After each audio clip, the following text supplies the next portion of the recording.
बिस्मिल्लाहिर्रहमानिर्रहीम। अस्सलाम वालेकुम नाज़रीन, आप यूट्यूब चैनल देख रहे हैं। मैं इमरान खान हूँ। 2022 में जब इमरान खान साहब की हुकूमत का खात्मा किया गया तो उस वक्त जिन लोगों से भी एस्टेब्लिशमेंट की मुलाकात होती थी तो एक ही बात कही जाती थी कि इमरान खान के नाम के ऊपर क्रॉस लग गया और अब इमरान खान जो है वो दोबारा कभी नहीं आ सकता। यानी जिसके नाम के ऊपर एस्टेब्लिशमेंट क्रॉस लगा देती है वो दोबारा पाकिस्तान की सियासत के अंदर उसके दरवाजे बंद हो जाते हैं, वो दोबारा इक़्तिदार में नहीं आ सकता। हमने तो यही सुना और यही किताबों में पढ़ा और यही होता रहा इस मुल्क के अंदर। मिसाल के तौर पे लियाकत अली खान साहब के साथ क्या हुआ, फातिमा जिन्ना साहिबा के साथ क्या हुआ, उनके नाम पे क्रॉस लगाया अयूब खान ने और उनके साथ कितना तौहीन आमेज़ सलूक किया गया। जो अखबारात में उस दौर में छपा उसकी कुछ कटिंग जो मिलती हैं आज वो अखबारात जो है वो बड़े करवा के छापने चाहिए और आवाम को पढ़ाने चाहिए कि देखें फातिमा जिन्ना के साथ इन्होंने क्या किया था, जो मादरे मिल्लत का खिताब जिनको दिया गया। उसके बाद ये शेख मुजीब के साथ भी क्रॉस उसके नाम के ऊपर लगा। मुल्क टूट गया लेकिन क्रॉस नहीं मिटा और उसके नाम के ऊपर क्रॉस लगा रहा। जुल्फ़िकार अली भुट्टो के नाम के ऊपर क्रॉस लगाया तो उसको शहीद कर दिया गया।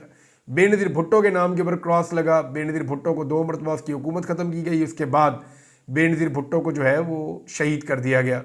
नवाज शरीफ के नाम के ऊपर क्रॉस लगा, नवाज शरीफ को पाकिस्तान के बाहर से वापस बुलाकर निशान इबरत बनाया गया और नवाज शरीफ की बेटी को बेशक वज़ीर आला बनाया है, नवाज शरीफ के भाई को भी वज़ीर आज़म बनाया, लेकिन बेहतरीन किस्म की बूट पॉलिश के बावजूद नवाज शरीफ साहब खुद दोबारा इक़्तिदार में नहीं आ सके। तो एस्टेब्लिशमेंट ने जिसके ऊपर भी क्रॉस लगाया तो वो दोबारा इक़्तिदार में नहीं आ सका या दोबारा जो है वो अपनी ताकत नहीं पकड़ पाया, क्योंकि एस्टेब्लिशमेंट पाकिस्तान की हमेशा से बहुत ताकतवर रही है। लेकिन पूरा का पूरा निज़ाम हैरान है कि जिस चीज़ में हमेशा इन्हें कामयाबी होती थी, पहली मरतबा क्रॉस का निशान जो है वो काम नहीं कर रहा। ये क्रॉस लगाने वालों का क्रॉस जो है वो अवाम ने मिटा दिया है। आज उस शख्स के बगैर जिसके नाम के ऊपर क्रॉस लगाया कोई एक टॉक शो नहीं हो सकता, उसके बगैर कोई एक अखबार छप नहीं सकता, उसके बगैर सरकार की कोई मीटिंग हो नहीं सकती। एस्टेब्लिशमेंट जो है वो दिन रात सिर्फ उसी आदमी की सियासत को नाकाम बनाने के लिए काम करती है। अदालतों को इस्तेमाल किया जाता है उस आदमी को हराने के लिए, शिकस्त देने के लिए। तो तमाम चीज़ें इस्तेमाल की गई हैं, तमाम हरबे इस्तेमाल किए गए हैं, लेकिन तवज्जो का मरकज़ वही आदमी है जिसके नाम के ऊपर क्रॉस लगा है और अवाम ने पाकिस्तान के हर दर दीवार पे, हर गली कूचे में उस आदमी का नाम लिख दिया है। तारीख में पहली मरतबा ऐसा हो रहा है कि ये क्रॉस जो है वो किसी डील से नहीं मिटाया जा रहा, बल्कि ये अवामी सपोर्ट और अवामी ताकत से मिटने जा रहा है। पाकिस्तान जो है और पाकिस्तानी जो है वो जीत की तरफ बढ़ते हुए नजर आ रहे हैं गुज़िश्ता चंद सालों से। हो सकता है कि इसमें ताख़ीर हो जाए, बहुत टाइम लग जाए, लेकिन अल्टीमेटली इस लड़ाई के अंदर जो है, यानी मैं आपको सिंप्लीफाई करूं, ये है कि आज नहीं तो आज से 10 साल बाद, नहीं तो 20 साल बाद, नहीं तो 30 साल बाद बिल आखिर एस्टेब्लिशमेंट को ये लड़ाई हारनी पड़ेगी। अब ये इस लड़ाई को लंबा कितना कर सकते हैं ये एक सवाल है, लेकिन इस लड़ाई में जीतने का उनका इम्कान सिफर है। वो ये लड़ाई जीत नहीं सकते क्योंकि लोगों में वक्त के साथ साथ शऊर बढ़ता जाएगा, एजुकेशन बढ़ती जाएगी, शऊर बढ़ता जाएगा, लोग मामलात को समझते जाएंगे, लोग समझदार होते जाएंगे। सोशल मीडिया का आज का दौर है, कल इंफॉर्मेशन का फ्लो इससे भी ज़्यादा तेज़ हो जाएगा। हमारे बच्चों के दौर में और तेज़ इंफॉर्मेशन होगी तो लोग बेवकूफ़ बनेंगे नहीं। लिहाजा इसके अंदर शिकस्त के अलावा दूसरा रास्ता कोई नहीं है। हाँ, ये हो सकता है कि शिकस्त में थोड़ी ताख़ीर हो जाए। नंबर 2 जो है वो हुकूमत के गले की हड्डी बन गए हैं मुज़ाकरात, हुकूमत के गले में फंस कर रह गए हैं। वो मुज़ाकरात करना नहीं चाहते मगर फिर भी करने पर मजबूर है। ख्वाजा आसिफ ने स्टेटमेंट दिया, बल्कि वो तो भाग रहे हैं मुज़ाकरात से। वो कभी इस पे डालते हैं, कभी उस पे डालते हैं। अपोजिशन जो है वो कहती है जी हुकूमत मुज़ाकरात नहीं करना चाह रही, हुकूमत कहती है अपोजिशन नहीं करना चाह रही, लेकिन हुकूमत की बात बन ही नहीं रही। हुकूमत मुज़ाकरात नहीं करना चाहती, उन्हें मजबूरन करने पड़ते हैं। हुकूमत मुलाकात जब करवाना चाहती है तब होती नहीं है, जब नहीं करवाना चाहती तब इमरान खान की मुलाकात हो जाती है। तो एस्टेब्लिशमेंट ने भी हुकूमत को डुगडुगी बनाया हुआ है, जिधर से दिल करता है जब दिल करता है बजा देते हैं, तो उन्हें हुकूमत करने का मज़ा भी नहीं आ रहा। वैसे भी एस्टेब्लिशमेंट ये सारा कुछ डेलिबरेटली नहीं कर रही, इस बात को आप याद रखिएगा। एस्टेब्लिशमेंट को भी पहली मरतबा तारीख में ऐसा हुआ है कि समझ नहीं आ रही कि उन करना की है। मामला यह है कि बैरूनी दबाव बहुत बढ़ गया है। जिस आदमी के ऊपर तकिया था जो बाइडन, उसकी पार्टी और वो इलेक्शन हार चुका है और अब जो है वो डोनाल्ड ट्रंप की इंतजामिया आ रही है, वहाँ से वो सपोर्ट मिलेगी नहीं। रैन ग्राइम जो है वो एक जर्नलिस्ट है और ये पाकिस्तानी एस्टेब्लिशमेंट के एंटी समझा जाता है। इसने मोहित पीरज़ादा साहब को एक इंटरव्यू दिया, उसके अलावा इसने एक इंटरव्यू और दिया। जो इसने बातें की हैं ज़रा उनको आप गौर करें, आपको समझ आ जाएगी। इसने कहा जी पाकिस्तानी एस्टेब्लिशमेंट का ये एंटी है, इसने दावा किया कि अमेरिका में जो बाइडन रजीम था वो इमरान खान को पाकिस्तानी डोनाल्ड ट्रंप करार देता था, और वो इस नज़रिए से कहते थे कि इमरान खान की खसूसियात डोनाल्ड ट्रंप वाली हैं, ये भी पहले एक सेलिब्रिटी था, एक गैर रवायती सियासतदान है, और इस वजह से जो बाइडन रजीम है उन्होंने इमरान खान को एक मुखालिफ के तौर पर देखा। और वैसे भी जो बाइडन का रिकॉर्ड है कि वो जर्नैलों के साथ या फौजियों के साथ जो है मामला बेहतर चला लेते हैं, लिहाजा उन्होंने पाकिस्तानी फौज के साथ मामला करने का फैसला किया था। जबकि उन्होंने कहा कि डोनाल्ड ट्रंप के लोग भी इमरान खान साहब को दूसरी नज़र में पाकिस्तान में डोनाल्ड ट्रंप के तौर पर देखते हैं कि इन दोनों को डीप स्टेट ने, यानी पाकिस्तान में जो एस्टेब्लिशमेंट है उन्होंने यहाँ इमरान खान को, और जो अमेरिका में एस्टेब्लिशमेंट है उन्होंने वहाँ डोनाल्ड ट्रंप को दीवार के साथ लगाया। एक ही तरीके से दोनों को निशाना बनाया, एक ही तरह के दोनों के ऊपर केसेस भी बनाए दोनों के ऊपर, और दोनों को परेशान किया गया और दोनों के खिलाफ धांधली करने की कोशिश की गई। वहाँ पे अमेरिका में जरा निज़ाम जदीद है, वो सुपर पावर है, वहाँ पे उन्होंने अपना मैंडेट ले लिया डोनाल्ड ट्रंप ने, लेकिन पाकिस्तान में इमरान खान नहीं ले पाए। अब एक और जो उन्होंने इंटरव्यू देते हुए कहा कि ट्रंप की इंतजामिया पाकिस्तान में जो कुछ हुआ रजीम चेंज पर एक बड़ा एक्शन लेगी और ये माफ़ करने वाली नहीं है, ये दावा किया रैन ग्राहम ने। अब इसके अलावा एक खबर और, कौमी असम्बली के अंदर इजलास हुआ, वहाँ पे ऊ के नारे लग गए। शहबाज शरीफ ने अच्छा आइडिया दिया नया, अब जहाँ जाते हैं वहाँ पे इनको ऊ सुननी पड़ती है, जिस जगह जाते हैं वहाँ पे इनको ऊ सुननी पड़ती है, और बल्कि जहाँ पे ये जाते हैं वहाँ पे अब स्पेशल इंस्ट्रक्शन दी जाती है, अगर किसी ने ऊ की ना तो उसको फिर हम छोड़ेंगे नहीं। स्पेशली बच्चों को, जो ये मरियम नवाज जाती है ना कॉलेज वालेज में इधर उधर, वहाँ पे बच्चों को बहुत धमकाया जाता है तालीमी इदारों में। तो अपोजिशन ने वहाँ पे सवाल भी पूछा कि गोली क्यों चलाई, जिसका इस वक्त हुकूमत के पास जवाब कोई नहीं है। लेकिन जैसे ही राय साहब ने यह सवाल पूछा कि गोली क्यों चलाई, साथ ही पाकिस्तान टेलीविज़न ने वो जो लाइव सेशन चल रहा था कौमी असम्बली का उसको कट कर दिया, उसको दिखाना बंद कर दिया। इतना खौफ है इस सवाल से इन्हें। लेकिन एक चीज़ आपको माननी पड़ेगी, वो ये कि पाकिस्तान तहरीक-ए-इंसाफ 26 नवंबर के कत्लेआम के मामले को उजागर करने में नाकाम रही है। यानी जिस तरह 9 मई के अंदर पाकिस्तान तहरीक-ए-इंसाफ के ही बंदे कत्ल हुए थे, इमरान खान साहब को ही गिरफ्तार किया गया था, और इमरान खान साहब के बकौल वो एक फॉल्स फ्लैग ऑपरेशन था। लेकिन जिस तरह 9 मई के दिन को इमरान खान के खिलाफ इस पार्टी को तबाह बर्बाद करने के लिए इस्तेमाल किया गया, अब पाकिस्तान तहरीक-ए-इंसाफ की जो क़यादत है वो उसका 10% भी नहीं कर पाई। 26 नवंबर को लेकर सोशल मीडिया पे लोगों ने आवाज़ उठाई, ओवरसीज़ पाकिस्तानियों ने आवाज़ उठाई। इस्लामाबाद के जो सहाफ़ी हैं उन्होंने अपनी जान पर खेल कर हक़ाइक़ सामने लेकर आए। कई सहाफ़ी जो है उनको जबरी तौर पर लापता किया गया, उन्हें पर्चे उनके ऊपर दिए गए, उन्हें जो है वो धमकियां दी गई, उनके घरों पर छापे मारे गए, लेकिन इसके बावजूद वो डटे रहे, वो अभी तक डटे हुए। लेकिन पाकिस्तान तहरीक-ए-इंसाफ ने इस कत्लेआम के मामले पे हुकूमत की निस्बत बड़ी कमज़ोर हिकमत अमली रखी। आप सबको ये मानना पड़ेगा कि हुकूमत ने बड़ी कामयाबी से काफ़ी हद तक जो है वो 26 नवंबर के मामला को पसे पुश्त डाला है। यानी ये मामला उतना उजागर नहीं है जितना होना चाहिए था, जितनी इस पर बात होनी चाहिए थी उतनी इस पर बात नहीं हुई। अभी तक देखें FIR भी दर्ज नहीं हुई, CCTV फुटेज का क्या बना कोई पता नहीं है भी। अगर चीज़ें नहीं हो रही तो आपके पास अगले फोरम है, आप उससे अगले फोरम पे जा सकते हैं, उससे अगले फोरम पे आप जा सकते हैं, आप इंफॉर्मेशन कमीशन में जा सकते हैं, आप डायरेक्ट हाई कोर्ट में जा सकते हैं। लेकिन पाकिस्तान तहरीक-ए-इंसाफ की इस तरफ कोई तवज्जो है नहीं, और हुकूमत जो है उनके लिए एक बड़ी अच्छी खबर यह है कि उन्होंने कुछ हद तक इसको डाउन कर लिया है 26 नवंबर को जो कत्लेआम हुआ इस्लामाबाद में। अब सोराब बरकत साहब ने रावलपिंडी इस्लामाबाद में अवाम के साथ बातचीत की है, लाहौर से सर्वे मैंने आपको दिखाया था। तो उन्होंने जो बातचीत की है वहाँ पे भी अवाम के कोई जज्बात मुख्तलिफ नहीं है। इमरान खान को लेकर, मौजूदा सूरत-ए-हाल को लेकर, मौजूदा हुकूमत को लेकर लोगों की जो राय है वो ज़्यादा मुख्तलिफ नहीं है।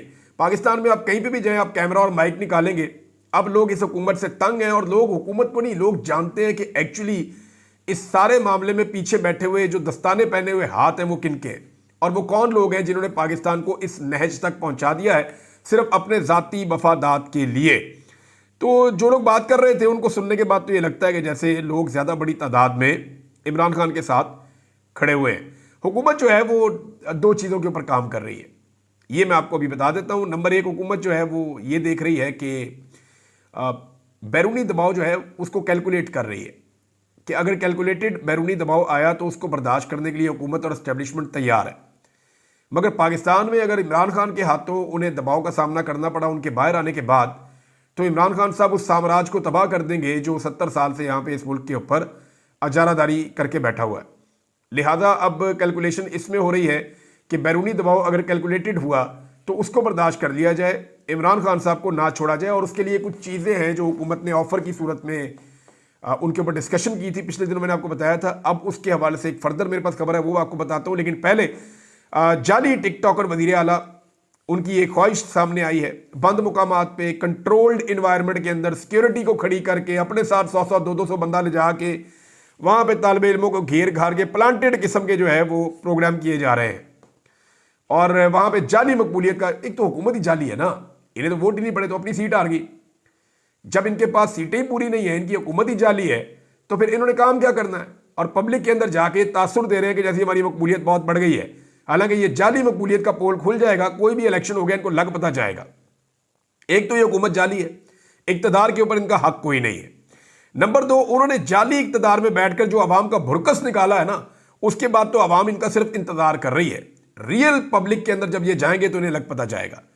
वो सोशल मीडिया के प्लेटफॉर्म पर आप वहां को सुनवा भी नहीं सकते लोग जिस तरह की इनके बारे में बातें कर रहे हैं। यानी 300 यूनिट इन्होंने मुफ्त बिजली देनी थी जो इन्होंने वादा किया था। इन्होंने 100 और 200 यूनिट वालों के साथ वो इन्होंने भुरकस निकाला अवाम का, जो इन्होंने हालत की है।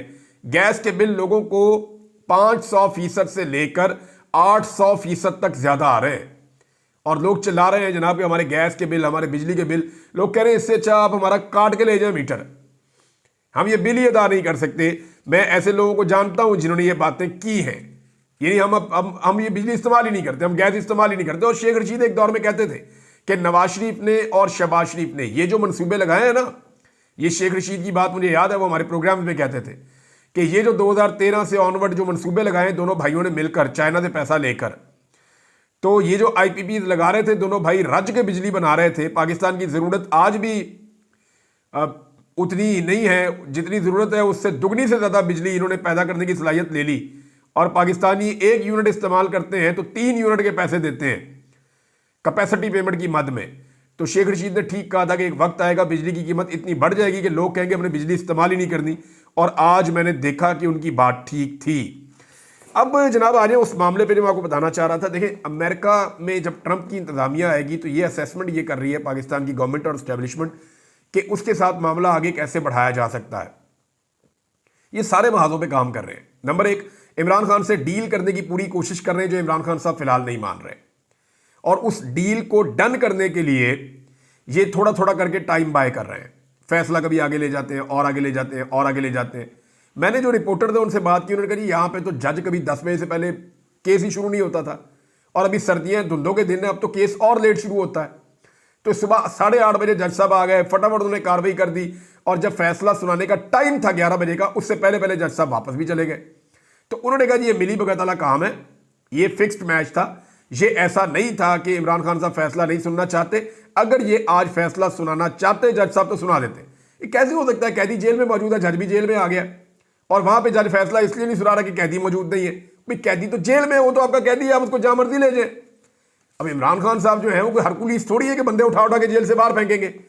भाई आपने उनको अगर लेकर आना है अदालत में, आप उन्हें ला सकते हैं। और मैं इमरान खान साहब को जानता हूँ, फेस करने वाले आदमी है।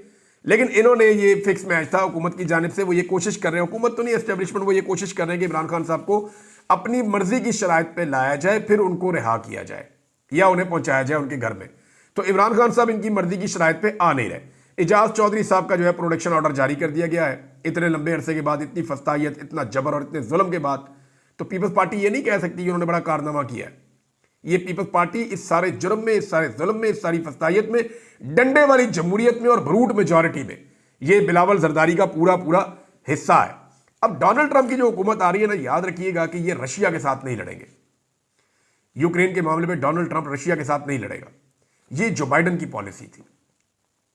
डोनाल्ड ट्रंप रशिया के साथ लड़ाई नहीं करेगा। उसका यह सोचना है कि हमने रशिया को खुद उंगली की है लड़ाई के लिए, और वो ऐसे किया कि हमने जब यूक्रेन को नेटो के अंदर उसकी शमूलियत का फैसला किया तो इससे वो फ्लेयर अप हो गया और उसको अंदाजा हुआ कि मैं खतरे में आ रहा हूं, तो उसने खतरा भांपते हुए लड़ाई की है। ट्रंप को ऐसा लगता है, तो ट्रंप इस लड़ाई को रोक देगा। रशिया से भी स्टेटमेंट आया कि हम ट्रंप से मुलाकात के लिए तैयार हैं, लेकिन ट्रंप बहुत सारी लड़ाइयां जहां पे रोकेगा वहां कोई लड़ाइयां शुरू भी करेगा।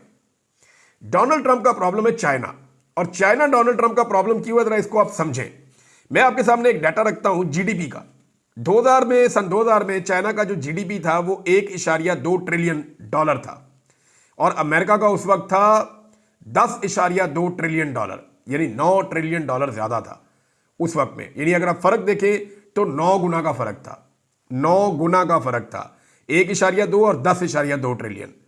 2005 में यह फर्क थोड़ा सा कम हुआ, चाइना जो है वो 2.29 ट्रिलियन डॉलर पे आ गया और अमेरिका जो है वो 13 ट्रिलियन डॉलर पे आ गया। 2010 में चाइना मजीद बढ़ गया, वो 6 ट्रिलियन डॉलर पे आ गया, अमेरिका 15 ट्रिलियन डॉलर पे आ गया। 2015 में चाइना 11 ट्रिलियन डॉलर पे आ गया, अमेरिका 18 ट्रिलियन डॉलर पे आ गया। और इस वक्त जो 2024 का डाटा है इसके मुताबिक चाइना जो जीडीपी है उसका वो 18.28 ट्रिलियन डॉलर तक पहुंच गया है, बहुत तेजी से ऊपर जा रहा है। और अमेरिका का जो जीडीपी है वो 29.2 ट्रिलियन डॉलर का है ऑलमोस्ट। अगर आप इन दोनों का अब मवाजना करें तो चाइना 10 गुना नीचे था, अब अमेरिका के आधे से भी ऊपर आ गया है, यानी अमेरिका के मुकाबले में उसका जीडीपी ज्यादा तेजी से बढ़ रहा है। दूसरा, चाइना की एक्सपोर्ट इस वक्त दुनिया में सबसे तेजी से बढ़ी है। चाइना दुनिया का सबसे बड़ा एक्सपोर्टर बन के सामने आया। 150 मुल्कों के साथ चाइना बराह रास्त और मुख्तलिफ रीजन के साथ चाइना बराह रास्त जो है वो एक्सपोर्ट्स कर रहा है और उनको उनकी मर्जी का, उनकी जरूरत का सामान दे रहा है। अमेरिका अपने असर रसूख की बदौलत आर्मी मार्केट और उसके शेयर्स पे अपना हक समझता है। अमेरिका को यह लगता है कि चाइना को रोका जाए, ये सारी मार्केट अमेरिका की है, अमेरिका यहाँ का प्रधान है और उसको ये सारा हिस्सा मिलना चाहिए। जितना हिस्सा चाइना के पास जा रहा है वर्ल्ड इकोनॉमी का, ये अमेरिका का था, लिहाजा अब ये चाइना के पास जा रहा है, अमेरिका को ये लगता है। तो ये कन्फ्लिक्ट शुरू होगा साउथ चाइना सी से और फिर ये इस रीजन में भी आएगा, साउथ एशिया में भी। साउथ एशिया में इंडिया, पाकिस्तान, अफगानिस्तान और ये सारा रीजन है, ईरान और फिर चाइना के साथ। अब मामला ये है कि वहां पे साउथ चाइना सी में एक इत्तेहाद बना हुआ है 4 मुल्कों का, जिसमें जापान है, ऑस्ट्रेलिया, इंडिया और अमेरिका है। इसको क्वाड कहते हैं, मैंने बहुत पहले ये रिपोर्ट किया हुआ है आप लोगों को। ये जो क्वाड के नाम से एक इत्तेहाद बना हुआ है साउथ चाइना सी में, वहां पे वो चाइना को महदूद करने की कोशिश करेंगे। लेकिन चाइना ने वहां पे उसको एक ग्रेट वॉल ऑफ सैंड तो चाइना ने एक बनाई हुई है ना, तो सी के अंदर भी उन्होंने ऐसी ग्रेट वॉल्स बनाई हुई हैं और इस किस्म के उनके सॉफ्टवेयर वहां पे इंस्टॉल्ड हैं, ऐसे हार्डवेयर हैं उनके वहां पे, जिनकी मौजूदगी में अमेरिकन के लिए मुश्किल है वहां ऑपरेट करना। अब ये जो बड़ी बड़ी ताकतें हैं ना, चाइना, अमेरिका, इनकी नजरें दुनिया के मुख्तलिफ समुद्री रस्तों पे, जितनी अहम बंदरगाहें उनके ऊपर है। और अब इकोनॉमिक वॉर का टाइम शुरू होने वाला है इन दोनों मुल्कों के बीच में। ये इकोनॉमी की एक लड़ाई लड़ेंगे आने वाले वक्त में। अमेरिका जो है वो चीन के मुकाबले में भारत को और ताइवान को तगड़ा करेगा और पाकिस्तान जो है उसको ये कहा जाएगा कि वो चाइना के मामलात के अंदर अमेरिकन पॉलिसी को टो करे। अब पाकिस्तान के मामलात बहुत अजीब है। पाकिस्तान ने बेशुमार पैसा पकड़ा हुआ है चाइना से और पाकिस्तान ने बेशुमार ही पैसा पकड़ा हुआ है आईएमएफ से, वर्ल्ड बैंक से, जो अमेरिका की आशीर्वाद से मिलता है। तो पाकिस्तान ने दोनों के पैसे देने हैं। पाकिस्तान बन गया बीच में सैंडविच। यहां पाकिस्तान को एक समझदार की आदत चाहिए। मौजूदा जो हुकूमत है वो इसके अंदर ये कैलकुलेशन कर रही है कि हम अमेरिका को कहेंगे जी ठीक है, आप हमारे मामलात के अंदर छेड़छाड़ ना करें, हम आपको चाइना के अंदर सहूलतकारी कर देंगे, चाइना के साथ मामलात को डाउन कर देंगे, आपकी बातें मान लेंगे। लेकिन इससे नुकसान होगा। इस वक्त पाकिस्तान में एक ऐसी क़यादत की ज़रूरत है जो दुनिया के साथ बैठ के डील कर सके, बात कर सके और अपने मफादात को सामने रख सके और बड़ी समझदारी के साथ इस खित्ते के हालात के तनाजुर में अपने सर्वाइवल के लिए और अपने लोगों को गुर्बत से निकालने के लिए काम कर सके। मौजूदा क़यादत में इतना विजन ही नहीं है।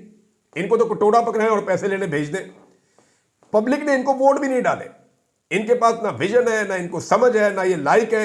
इन्हें यह भी नहीं पता कि वेस्ट के साथ कैसे डील करना है और ईस्ट के साथ कैसे डील करना है। इस सूरत हाल में एक पॉपुलर लीडर चाहिए जिसके पीछे अवामी सपोर्ट हो। तो अगर एस्टेब्लिशमेंट ने या हुकूमत ने इसको खेलने की कोशिश की कि हम कुछ करके चाइना और अमेरिका की रिफ्ट के बीच में कोई ऐसा गेम करेंगे कि इमरान खान को काबू करके रखेंगे, तो याद रखिएगा पाकिस्तान को ये डैमेज कर देंगे। इन्हें इस वक्त इमरान खान की ज़रूरत पड़ेगी और इमरान खान के बगैर ये इन मामलात को हल नहीं कर पाएंगे क्योंकि इनमें किसी में लीडरशिप क्वालिटी है नहीं। एक आदमी था जो इन चीज़ों के अंदर कोई रोल प्ले कर सकता था, मैं ये मान लेता हूँ नवाज शरीफ था, लेकिन नवाज शरीफ ने अपनी जो हालत कर दी है, पब्लिक का सपोर्ट नहीं है उनके साथ और पब्लिक के सपोर्ट के बगैर आने वाले वक्त के मुश्किल फैसले कोई भी लीडर कर नहीं सकता। तो नवाज शरीफ साहब का तो डंग ही निकल गया और वो उन्होंने खुद निकाला। उनकी बेटी ने और उनके भाई ने जिस तरीके से बूट पॉलिश की और फिर मियाँ साहब से भी करवाई तो उसका नतीजा तो यही निकलना था। अब तक के लिए इतना ही, अपना ख्याल रखिएगा, अपने चैनल का भी। अल्लाह हाफ़िज़।